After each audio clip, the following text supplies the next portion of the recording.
The content of this podcast is provided for informational and educational purposes only.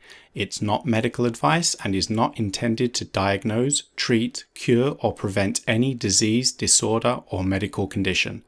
It should never replace any advice given to you by your physician or any other licensed healthcare provider. Insomnia Coach LLC offers coaching services only and does not provide therapy, counseling, medical advice, or medical treatment. The statements and opinions expressed by guests are their own and are not necessarily endorsed by Insomnia Coach LLC. All content is provided as is and without warranties, either express or implied. Jim struggled with insomnia for over 10 years. At first, he thought it was a symptom of heavy drinking, a poor diet, working late, and experiencing a lot of stress. However, the insomnia stuck around even after Jim addressed these issues. This led to many years of ongoing sleep disruption, fear, frustration, and anxiety. In this episode, Jim shares the changes he made that helped him put his insomnia behind him.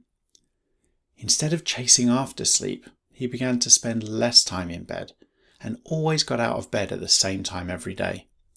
He started to get out of bed at night instead of staring at the ceiling for hours. Instead of spending time before bed doing things in an attempt to make sleep happen, he simply set aside some time to unwind and do things that were relaxing and enjoyable. Ultimately, Jim stopped trying to fight or avoid nighttime wakefulness. He stopped trying to fight or avoid the difficult thoughts and feelings that often come with nighttime wakefulness. Today, Jim knows that he can still enjoy really good nights of sleep, even after the most stressful days, because he is no longer engaged in a competition with sleep. A full transcript of this podcast and an accompanying video can be found at insomniacoach.com/podcast. Hi Jim, thank you so much for taking the time out of your day to come onto the podcast. Hey Martin, thanks for having me. Really appreciate the opportunity. Well, let's start right at the beginning. If you can just tell us a little bit more about when your sleep problems first began and what you think caused those initial issues with sleep. Yeah, so I've had sleep problems for probably the last decade. Really was, alcohol. I was a heavy drinker. In fact, you could say I was a high-functioning alcoholic. Caffeine. When I wasn't drinking alcohol, I was drinking caffeinated beverages. I drank coffee for a number of years. And then when I quit coffee, I went over to some black tea and green tea. And even when I was drinking tea, I was really drinking too much of it. The other contributing factor was diet. I was eating the standard American diet, was snacking all the time, and was even eating, before I would go to bed. I would have a late night snack before I would go to bed, and I didn't really even realize what impact that was having on my sleep. I was working a lot of late hours, had a lot of stress in my life. Still do occasionally have stress in my life, but it's not as bad now. And then, a lot of bad sleep habits that I acquired over the years. I found myself, trying to jump into bed early and stay into bed late, trying to grab naps. The sleep wasn't really bad right away. It probably took me about a decade for my sleep to become completely dysfunctional. And at the worst, I was taking sleeping pills with alcohol. I think that was probably the lowest point of my of my life in terms of trying to get a good night's rest. And so what was sleep like for you during this period? Was it like difficulty falling asleep, difficulty staying asleep, a bit of both? Was there ever like an average kind of night? Yeah, I guess I would say I sucked at all aspects of sleep. I would lay in bed staring at the ceiling. I would tell people that was, a hobby of mine, as I would be laying in bed staring at the ceiling trying to fall asleep.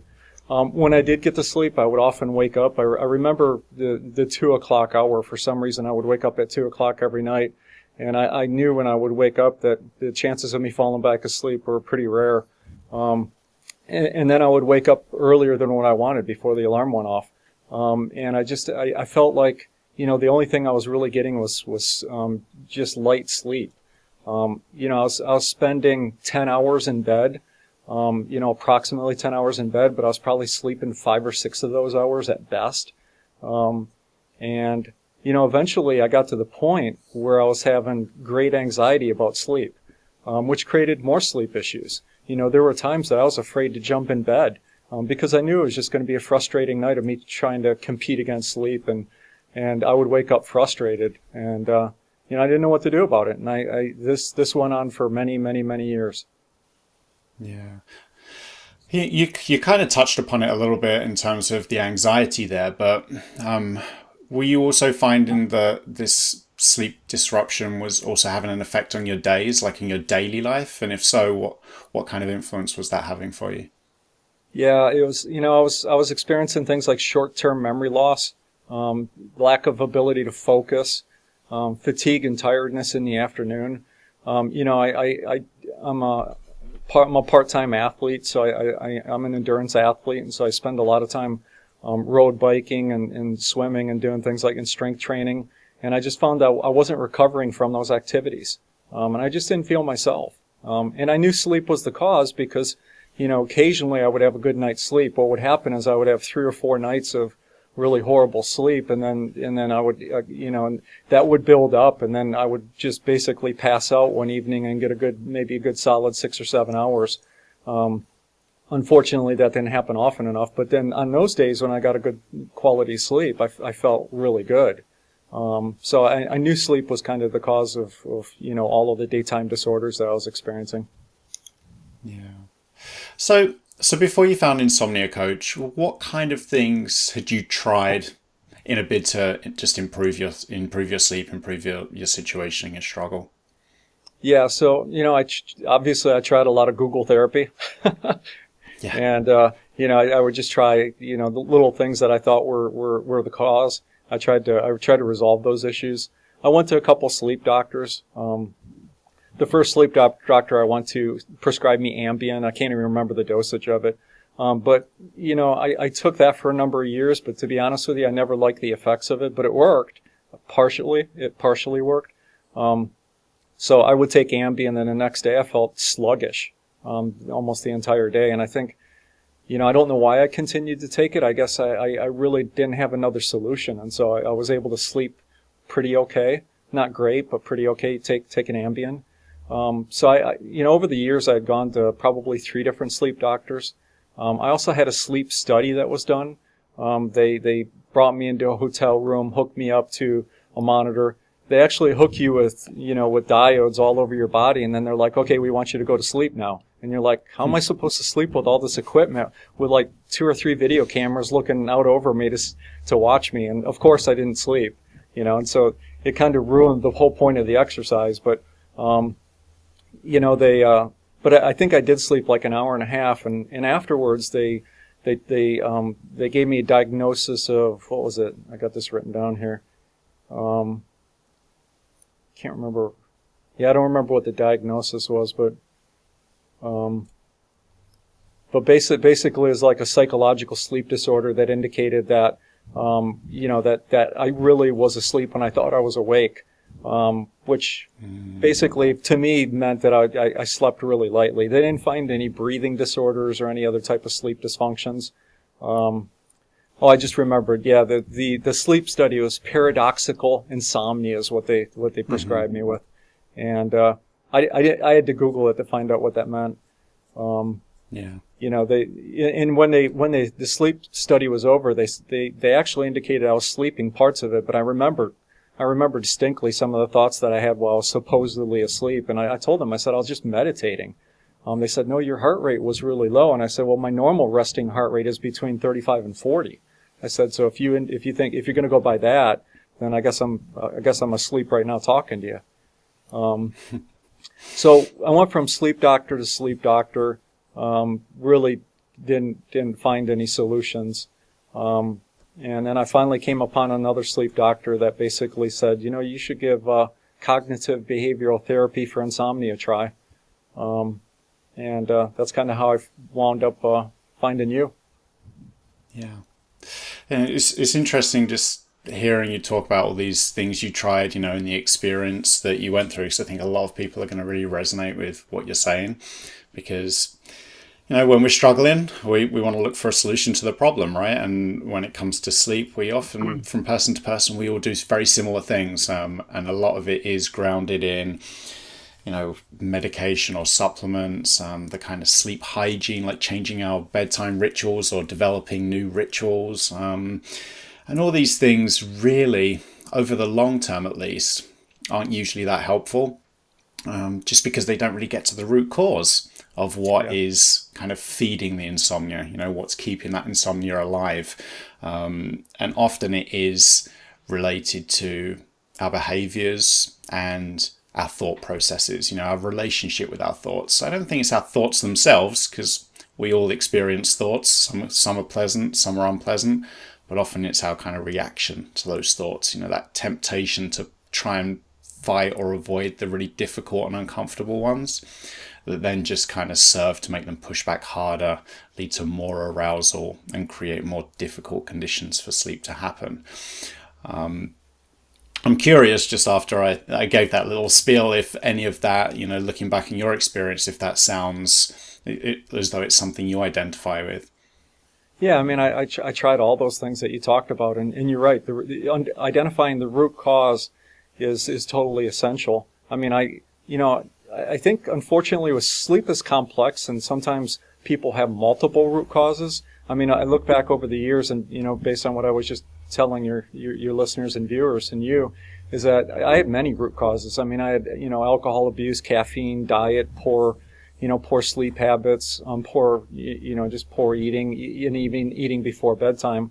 I had to resolve all of those. But I guess at the once I fixed all of those, though, I figured that my sleep would also improve. And unfortunately, the root cause of that was really that I needed to retrain my brain. Is that my sleep habits had gotten so sloppy that I needed to really retrain myself on how to sleep. And because I was laying in bed and I wasn't sleeping efficiently, and I wasn't following a good structured sleep habit. So even though I cleaned up all other aspects of my life that would normally contribute to good sleep, and until I fixed that single root cause, I wasn't going to be able to address the issue. Yeah, and that is basically insomnia, chronic insomnia, at least in a nutshell. Because we have these triggers for sleep disruption. We can never eliminate them all. Some we might be able to, but never all of them. There's probably billions of them that can all just temporarily disrupt our sleep for as long as they're relevant or as long as they're an issue. But once they're no longer an issue, whether that's because we were able to eliminate those triggers or if we've just kind of adapted to them, if the sleep issues stick around, it's always because of these perpetuating factors, these things like our behaviors, our relationship with our thoughts. And so that can also sometimes be like this area of mystery or additional concern, because we can think, well, look, I've got rid of this. Let's say I had a really stressful job and I think that's why I'm struggling to sleep. I've left that job. Now I've got a really good job. I'm really happy. I love it. Chilled out, relaxed, love going in. But my sleep issues have stuck around. Now I'm really concerned, because does this mean something's wrong? Something's broken with me, because my sleep issues are still here, yet what was causing the sleep issues has gone. But that's normal, and it is down to these perpetuating factors behind insomnia, that I like to say they give insomnia the oxygen it needs to survive, even when that trigger is no longer around anymore. And it's down to those behaviors that we completely understandably implement in a bid to improve sleep. Like you touched upon, we might start chasing sleep, going to bed earlier, staying in bed later, just allotting more time for sleep. We might be changing our days and our routines around to try and protect our sleep, or to kind of conserve energy, to protect us from that sense of fatigue. And we really can be tempted to get involved in that endless and exhausting battle with all the thoughts, feelings, and emotions that are being generated by our brain in a bid to protect us. It's looking out for us, but it's just trying so hard that it's kind of getting in the way. And these are all the things that keep that insomnia going long after whatever initially triggered it is no longer around. Yeah, and you begin to feel helpless because you're chasing all these things, but you don't really know which one of it is that's contributing to sleep. I mean, for the longest time, I thought stress was a big factor in whether I was going to sleep or not. And stress used to be one of the triggers. If I had a stressful day, it was very difficult for me to sleep. But when I started to go through your program, I would notice that, I could have a horrendously stressful day and still sleep pretty decently. So I started to realize, well, stress is a contributing factor. It's not really the underlying cause of why I'm not sleeping. And then, you got to figure out, you got to really address those structural sleep issues that you're dealing with. And that's what I found to be successful. Yeah. So let's talk about that a little bit more. So when we were working together, what changes did you make that on reflection now you're like, yeah, they were really helpful? Well, so the sleep restriction was honestly the most helpful thing. I could not have solved my sleep problem without going through sleep restriction. And I don't think of it as sleep restriction. I think more of it as, gaining efficiency with sleep or restructuring sleep. Sleep restriction is, the term almost doesn't describe truly what it's doing for you. And over time, you saw the results. Every day that I did this, I got better and better at sleep. And toward the end of the 8-week program, I was sleeping pretty efficiently. So that was one of the things that was super helpful. The other was a sleep buffer. The idea of having a 30 minute to a 1 hour period of time to unwind. And I find that time to be, extremely important. I've experimented with different things during that sleep buffer, some that I found successful and some not so successful. Like I think, I told you when I was going through your program at first, I was meditating during my sleep buffer, and I've stopped doing that. The reason why is because what happened was my brain would start to associate meditation with sleep. And so then I would try to meditate at work and I'd fall asleep. And so that wasn't a good thing. I didn't want my brain to associate meditation with sleep. And so I discontinued that. I find reading to be really peaceful and relaxing. And so, lower the lights a little bit, grab a good book and just read. Or sometimes I'll just sit in a darkened room and just kind of relax. And I find that to be helpful as well. But to be honest with you, I've had nights where I've watched TV up until the moment I go to bed, and I've slept perfectly well. And so I think sleep buffer helps. I notice I do sleep better with sleep buffer, but I go back to sleep restriction. And talking about sleep restriction, the most important thing there is going to bed at the same time every single night, waking up at the same time in the next morning. And I think the more important of the two is waking up at the same time every morning. So in other words, there'll be times when I go to bed at, for whatever reason, if I'm, if I get together with friends or something, I may go to bed at midnight. And that's okay if I do that occasionally. But I still have to get up at 5:30 in the morning, which is my wake up time. And so no matter what, if I go to a rock concert or I, get together with friends or have insomnia for some reason, you never extend that, wake up time beyond 5:30 in the morning. The other thing I found to be hugely important was, looking at the bed in a very different light. So I had anxiety before when I would look at the bed because, I had this very dysfunctional view of it and sleep in general. And so, now the bed is only for sleeping. And so I used to lay in bed. I used to eat in bed. I used to read in bed. And I don't do any of those things anymore. I don't even sit on the bed anymore. So, if I'm in the bedroom and want to sit somewhere, I'll sit beside the bed. I won't sit on it. Because I just want my mind to associate that bed with the place where I sleep. And so the other thing that's kind of helpful too is if I know I'm going to have insomnia for some reason, is just, if I lay in bed for like a half hour, 45 minutes and I know I'm not getting to sleep, I get out of bed. And then I'll go read or I'll go sit in the living room. Sometimes I'll even watch TV. And then when I feel tired again, I'll go jump back in bed. So those are the techniques that you taught me. And honestly, all of them have been hugely successful. Because I've been insomnia free for like a year now. And I think within that whole year, I'm still surprised to say this, but within that year, I think there's probably can count on one hand the number of times that I've had insomnia. and I don't even remember when they were. There's times of maybe sleepless nights, and maybe that's not insomnia, where I don't sleep as well, but then the next evening I'm able to sleep again. So those were the things that really helped. I think the sleep restriction, though, if I wouldn't have done the sleep restriction and really restructured the sleep, I probably would not have been as successful. Yeah. Oh, there's so much great stuff there, and I think that last point you made that, yeah, still, I can remember that I've had a few difficult nights, over the past year. I can't really remember when they happened, though, or anything else about them. I think that's important because it's normal and natural to have some difficult nights from time to time. That's just part of being a human being. But what changes is our kind of relationship with them, our reaction to them. Now they're not this huge, difficult, challenging, painful influence on our life anymore. They're just, I've had a difficult night. That's in the past. Just our relationship with those difficult nights when they happen just completely changes. We can never eliminate difficult nights from time to time. There's always going to be some difficult nights, just as there's always going to be some difficult days.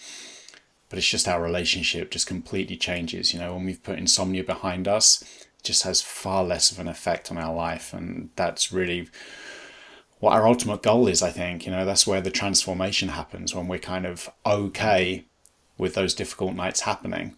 Then they tend to happen really infrequently compared to when we're really determined and really desperate almost to avoid them. That's when they're more likely to happen.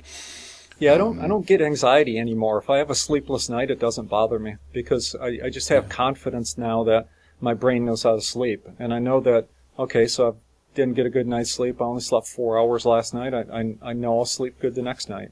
And that's huge, having that confidence. I read something recently that says about sleep confidence, and it was like, we don't need to have confidence in our ability to sleep. Like, if you ask someone who sleeps well, how confident are you about sleep? They'll probably give you this kind of blank, confused stare. We don't need to be confident to sleep, we just need to be awake for long enough and sleep will always happen. And the more we try to either feel confident, or the more we try to make sleep happen, or the more we try to feel a certain way or think certain thoughts, that's when we tend to get tangled up in that struggle, Yeah. No, that makes sense. But I think when you're an insomniac and you haven't slept well in like half a decade or a decade, you need to build some of that confidence and some successes before you can get to that point where you can sleep successfully again. Because sleep is, you associate sleep with this negative event, and it's not a good thing. You get into that bad mindset associated with sleep. Yeah. And I think you made a great point as well about when you talked about sleep restriction, about its awful terminology. And I completely agree with you, because it sounds like we are restricting sleep, like we're taking sleep away from you. But really what we're doing is we're trying to take long periods of wakefulness away from you, just because so many of us, when we're struggling with chronic insomnia, we're spending more time in bed. There's a big gap between the kind of amount of sleep we're generally getting and the amount of time we're allotting for sleep. So we're kind of almost in a way setting ourselves up for long periods of wakefulness. So with sleep restriction, all we're doing is just trying to more closely match the amount of time we spend in bed, or the amount of time we set aside for sleep to happen, so that it's more closely aligned with how much sleep we're getting at the current time, our current reality. But with a little bit of time added on, just because we all spend a little bit of time awake. No one generally falls asleep as soon as their head hits the pillow, and we all spend a little bit of time awake during the night. So sleep restriction can sound really scary, because it sounds like we're taking even more sleep away. But really what we're doing is we're just creating conditions to help take some of that wakefulness away, whilst also just building up more of that natural biological sleep drive, which occurs, the longer that we're awake, the stronger that drive, the stronger that pressure for sleep to happen. And what's also helpful with that sleep restriction is it kind of gives us an earliest possible bedtime and a final out of bedtime in the morning. And like you said, that final out of bedtime is probably way more important than the front end, than the bedtime. That's why I like to think of the start of our sleep window just as an earliest possible bedtime. So we don't go to bed before then, But we might not even go to bed at the start of the sleep window if we don't feel sleepy enough for sleep, because a clock doesn't know when we're sleepy enough for sleep. We might want to be living our lives. We might be out socializing with friends, just as you touched upon. But if we can try and stick close to that out of bed time in the morning, that can just be good as a kind of anchor, as a reference point for our body clock. That consistent out of bed time in the morning stops us from that temptation to chase after sleep. And if we're always getting out of bed around the same time in the morning, it ensures that we're giving ourselves lots of time during the day, lots of wakefulness to build up that sleep drive to help with sleep the following night. So that's where that sleep restriction can be helpful, but totally agree with you that the terminology is terrible. Yeah. And I was just thinking in terms of the wake time, it helps set that biological clock, because what I've noticed over time is that now I wake up 1 or 2 minutes now before my alarm goes off, and I feel like I've got enough energy to go through the day. Whereas before, when the alarm clock went off, I would hit the snooze button multiple times, and my body didn't associate that alarm going off or my wake time as the time that I needed to be up and active. And so having the same wake up time every day has it's been huge, because my body knows, look, it's 5:30, it's time for you to get up, it's time for you to begin your day. And I don't even need to set an alarm. I do, but I don't recall the last time I actually got up to the alarm. I always get up a few minutes in advance of it. Even if I'm only getting 4 hours of sleep a night, because I stayed up late or something, still my body wakes up at 5:30 now. Yeah, it's pretty amazing. I like how you touched upon something as well with that kind of wind down time that you give yourself in the evening. How, really listening to you talk about that, what struck me was the fact that you got to this place where maybe at first you were kind of doing things in an effort to try and make sleep happen, or to make sleep more likely, to make yourself feel relaxed and sleepy. But you got to a point where it was just time for you, time Right. for you to just do stuff that you found relaxing and enjoyable, whether that's reading or whether it's watching TV. And I think that's important to emphasize, because when we talk about taking time to wind down, it can push us into this area of rituals and sleep efforts where we're engaged in all this stuff to try and make sleep happen. And anytime we do that, anytime we engage in effort around sleep, we make conditions for sleep less favorable. Really, our only goal is to just give ourselves some me time before we go to bed, just some time to unwind and just do stuff that we find relaxing and enjoyable. It's not something that's going to make sleep happen. It's just some pleasant time for ourselves to unwind at the end of the day before going to bed, just to help make that transition from wakefulness to going to bed more pleasant, more relaxing, more enjoyable, just so it feels good.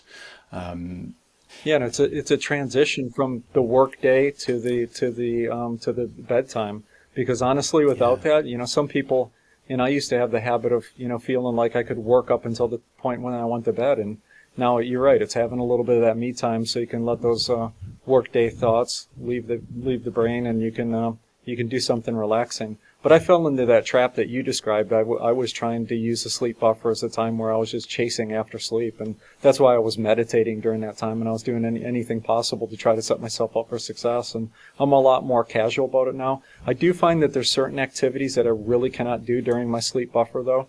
One of them is I can't do gaming. So, I'm a PC gamer, a console gamer, and I simply can't do that because my adrenaline gets brought up, if I'm playing a first-person shooter or an RPG, and then if I were to do that and then try to jump in bed, I'm not gonna be able to get to sleep. So that's one thing I do notice. So I think, people have to find whatever activities are good for them, whether it's knitting, reading, whatever it is. But it's probably gonna need to be something relaxing, both mentally and physically, versus something that stimulates the brain or stimulates the body. That's kind of what I've found. Yeah. Yeah, that's a great point. And I think it's not something we need to get really wrapped up in, trials and experiments. A lot of it does just come down to either our own experience or just a little bit of, common sense. If we do something that's really going to release a lot of adrenaline in our body, then maybe that's not the best thing to be engaged in.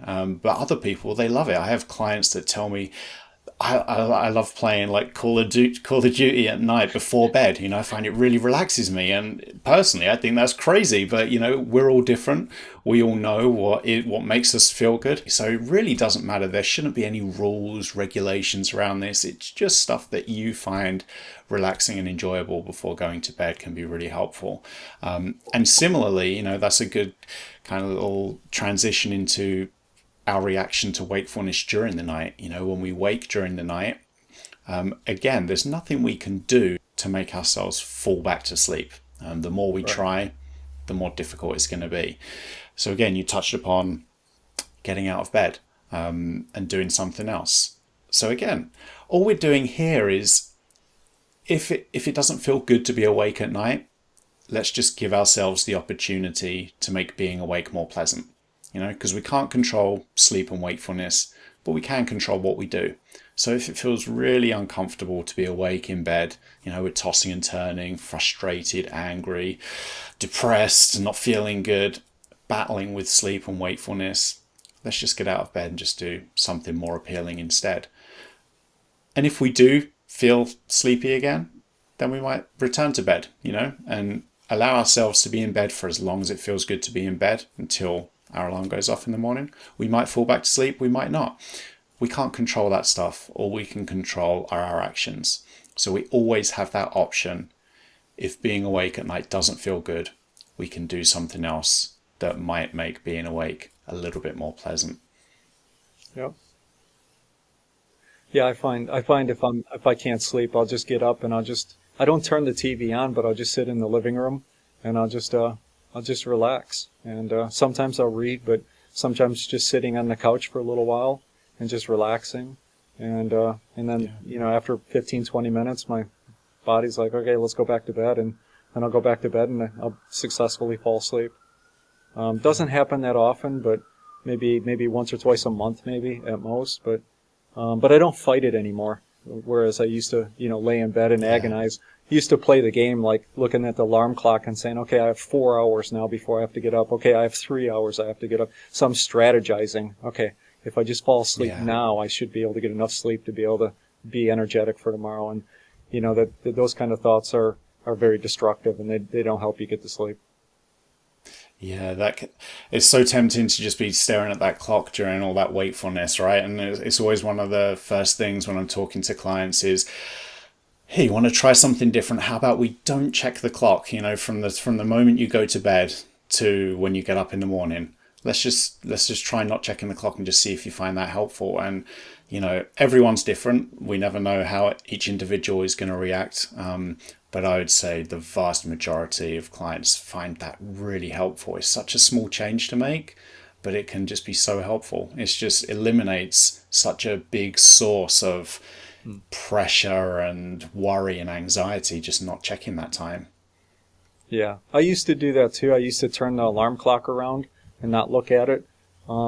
But I find, now I don't have any anxiety around the time, so I just leave it there. So if I wake up and it's 3 o'clock and I'm like, no big deal.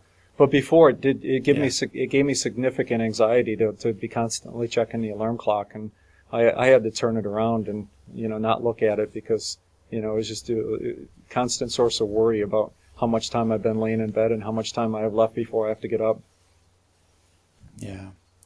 Well, one thing I did just want to cover, if you feel okay talking about it, was I remember when we first started working together, you were taking, I can't remember exactly what it was, but it was some kind of like over-the-counter sleep supplement, and one of your goals was to kind of move away from that. And so when you felt ready to do so, you were like, right, I'm going to start by kind of cutting this in half, and that first night you took half that dose, you found it did take longer to fall asleep. And I remember you sharing that with me.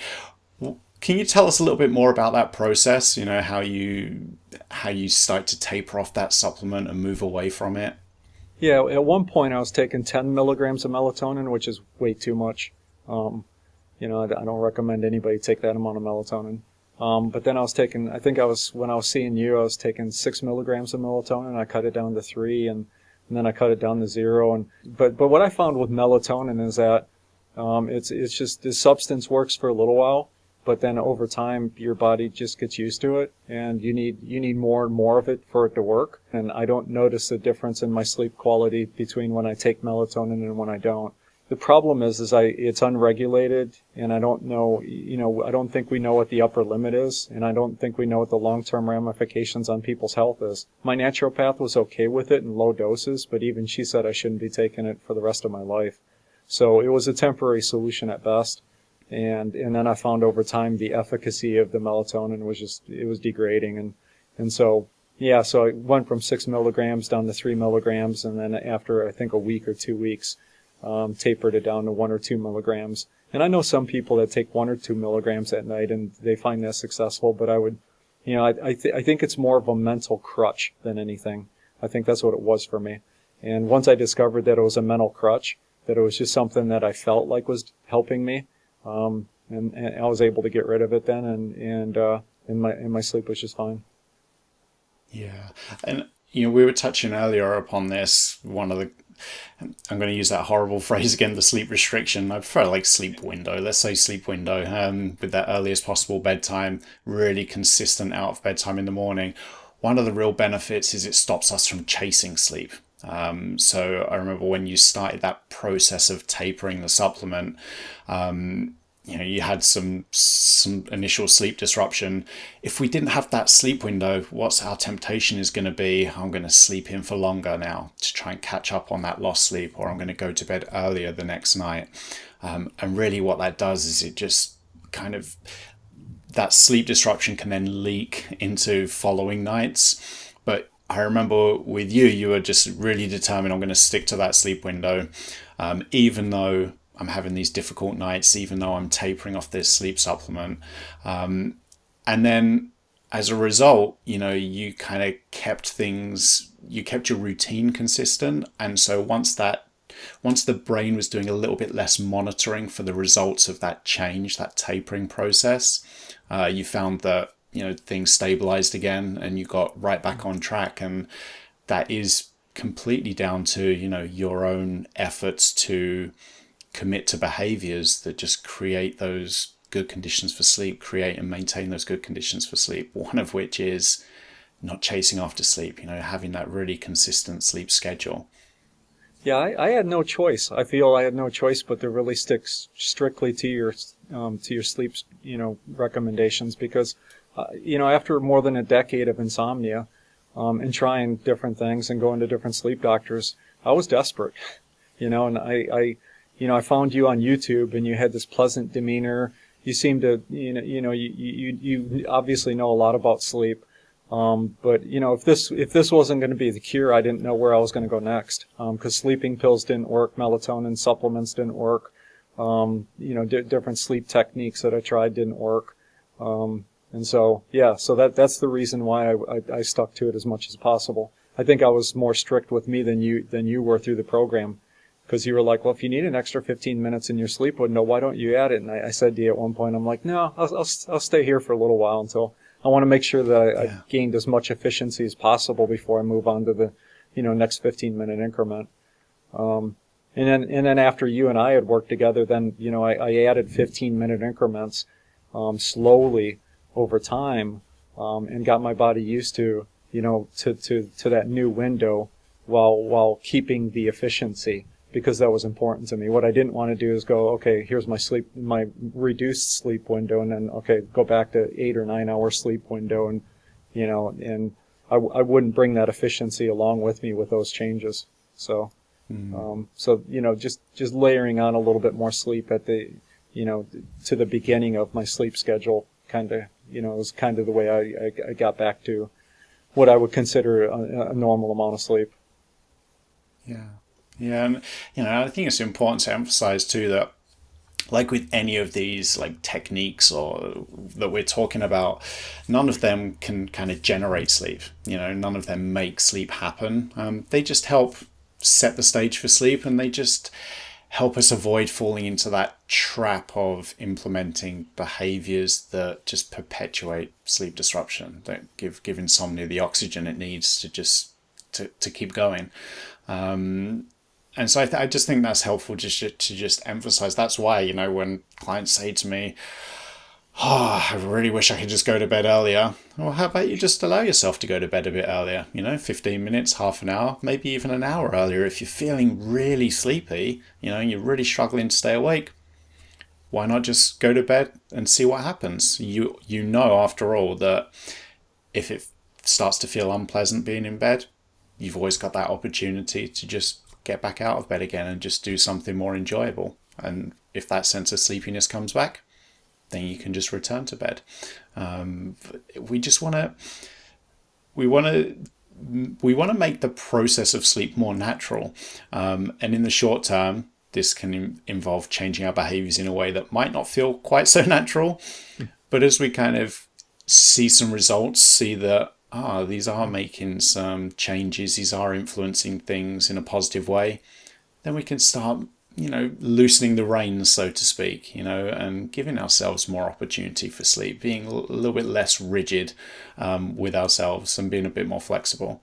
Something that you touched upon earlier, like right near the start of this conversation, was you said that you found that like really stressful days, they started to no longer have such an impact on your sleep as they used to in the past. I'm curious to hear more about that. Like, why do you think that these stressful days started to have less impact on your sleep, less influence than they did in the past? Well, I think it was because I, you know, finally addressed the underlying cause of the sleep issue, which was creating a good sleep structure and a good sleep window. So, you know, my brain, whether I was stressed or not stressed, my body and brain kind of knew that, look, this is the time that you're supposed to sleep, and now I associate that time with sleep. I do notice that, you know, after a stressful day, I don't sleep as well than I would if I had a less stressful day. But I think the sleep buffer also was the other piece of it that contributed significantly, was, you know, having that space between you know, the stress of the day and the time when you're supposed to sleep. If you think about it, it's like a demilitarized zone. You know, it's like this space where, you know, we're going to keep the conflict away from, you know. But so having that space and that zone where you can just kind of relax, that free time, and then your brain can transition from one mode to the other mode, and then finally by the time you go to bed, you can just, you know, you get in bed and you can fall asleep with greater efficiency. So I think it was a couple of things that contributed to that. But yeah, so stress nowadays, I mean, I have days that are tremendously stressful, and I can't think of any of them that created insomnia, which, Yeah. you know, is kind of surprising to me even a year later, because I used to associate stress with the insomnia. Yeah, and I think a little hint there at the end was the fact that because we feel stressed, just in a similar way, just because we feel anxious, just because we feel worried, that doesn't mean that sleep can't happen because we feel stressed, because we feel worried, because we feel anxious. Often it's our battle with that makes sleep more difficult, you know, because it doesn't feel good to feel stressed, it doesn't feel good to feel worried, it doesn't feel good to feel anxious. So we try and push that away, you know, we try and fight it, we try and avoid it. And then when we get involved in that battle, I think that's what truly makes sleep more difficult. It's not necessarily the presence of these thoughts and feelings, it's our reaction to them. And because they don't feel good, we want to push them away. Then they push back harder, then we try and push back harder. That's what makes sleep more difficult. So I think when we get to that point where we still have stress, we still have worry, we still have anxiety, because we're human beings, we all experience those feelings, those emotions. If we can just get to a point where, you know, we just kind of acknowledge that I'm feeling stressed, I'm feeling anxious, and maybe even just make a little bit of space for that to hang out, and then just redirect our attention onto where we are, what we're doing. And that's where I think that wind down routine can be helpful, you know, just giving ourselves some time to let that stress just hang out on our shoulder whilst we read a book or watch TV or just do something pleasant, relaxing, and enjoyable. Because it's not that presence sitting on our shoulder that stops sleep. It's us trying to keep brushing it off our shoulder, then it pops back, and then we try and brush it off again. I think that's what truly makes sleep more difficult. Yeah. Yeah, and it's kind of the same concept with meditation as, when you have the bad thoughts coming in with, you're not supposed to fight them off. You're supposed to kind of just let them flow through you. I notice with stress, it will affect your sleep. You can, will affect, the quality and in terms of some of the dreams that you have, but it doesn't necessarily need to, take over your entire sleeping life. And that always surprised me, because I just always thought that there was just a strong correlation between, stressful days and not sleeping. So, glad I'm past that, because now, I'll have horribly stressful days. I'll have some days where I'm working until 9 or 10 o'clock at night when I have a board meeting. And then, and then I'll go home and be wound up and, still need an hour before I can hit the bed. And, could be midnight, but then have a really good night's sleep and wake up the next day feeling refreshed. It's a good feeling. Yeah. So here we are now. It's been over a year since we stopped working together. What's an average night like for you now, Jim? Is there an average night? I'd just love to hear your experience with what sleep is typically like for you nowadays. So, I'm pretty pleased to tell you that, after more than a year, I'm averaging 7 hours of sleep a night.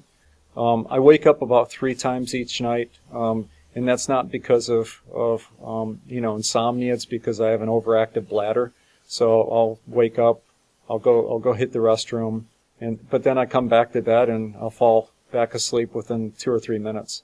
And so that's an average night for me. Last night I did really well. I don't know why, but I went to bed maybe 10 minutes earlier than I normally would, but I got like 7.5 hours of sleep last night, which is unbelievable. So it's been good, and may experience insomnia maybe at most once a month. And this is coming from a guy that, when I came to you again, I hadn't slept well in probably a decade. And that decade was probably closer to maybe 2 decades. I don't even know, but it was a lot more than 10 years. I just, I could count the number of times I slept well in a month on a single hand before. Wow. And now, it's very unusual for me to have a poor night's sleep now. Wow. And how about the days? Do they tend to feel any different? Because I always like to think that, people without insomnia, they always just think that insomnia is a nighttime problem, but I think it can be a real daytime challenge as well, because all that fatigue, the thoughts, the feelings, all the stuff that comes along for the ride can really affect our days too. Are you finding any changing in your days now that your nights are a bit different? Yeah, I have energy to make it through the entire day now, where, I don't start feeling tired until maybe an hour or 2 hours, maybe an hour, half hour before sleep. So before, I used to get tired in the afternoon around 2 o'clock, and I would feel like the rest of the day I was extraordinarily tired. I feel like I had fatigue. I wouldn't recover from physical activity. My mental acuity was way off, so I wouldn't be able to focus on any one thing. So those are some of the things that I experienced before, but now, I feel sharp. I feel like, I have enough energy to make it through the day, and I have focus. So, it's been great. I feel for people that have insomnia. I occasionally go on your forum and see what the people are dealing with, and I'm just, I'm very thankful that I've gone through your program and that I'm not that, I'm not at that space anymore. And hopefully this video will help your viewers, and more people will reach out to you and go through the program. I think for me, you have different programs that you offer, but for me, the 8-week program, really being able to rediscipline, my sleep and learn all the techniques that you taught. I don't think I could have solved it without going through that program. Yeah, that's great. I'm really grateful that you've come on and just shared, your experience in your own words, just because I think it's so helpful for people to listen to a transformation like yours, because I think if anyone listening to this or watching this can identify with what the kind of things that you're talking about, your experience with the sleep disruption, then they might recognize that their insomnia isn't unique, that if you were able to put it behind you and get to a different place, then they can too. And it's just so powerful to hear this from guests, from people that have been through it. So I'm really grateful that you've taken the time out of your day to come on and share this in your own words. But having said that, I've got one last question for you, Jim, and it's a question that I ask everyone, so I don't want to leave you out. And it's this. If someone with chronic insomnia is listening and feels as though they've tried everything, that they're beyond help, that they just can't do anything to improve their sleep, what would you tell them? I guess the biggest thing, the key is, you said if they have insomnia for a long period of time, I think you really have to find a program that, like yours, that can help retrain them on how to sleep and build the sleep efficiency, create the sleep structure that's needed. And I think that was the only way, because, again, I went to three different sleep doctors, had a sleep study, was on different types of sleep, over-the-counter sleep medicine, sleeping pills. Absolutely none of that stuff worked for a decade. It wasn't until I discovered your approach and met you that I was able to resolve this. So my recommendation is, try to deal with the underlying root cause, which is usually, which is poor sleep habits, and try to fix the sleep structure. And I think your program does that very well. Great. Well, I really appreciate that, Jim, and I appreciate, again, you taking the time out of your day to come onto the podcast. Thank you so much. Well, I appreciate you having me on. Thank you.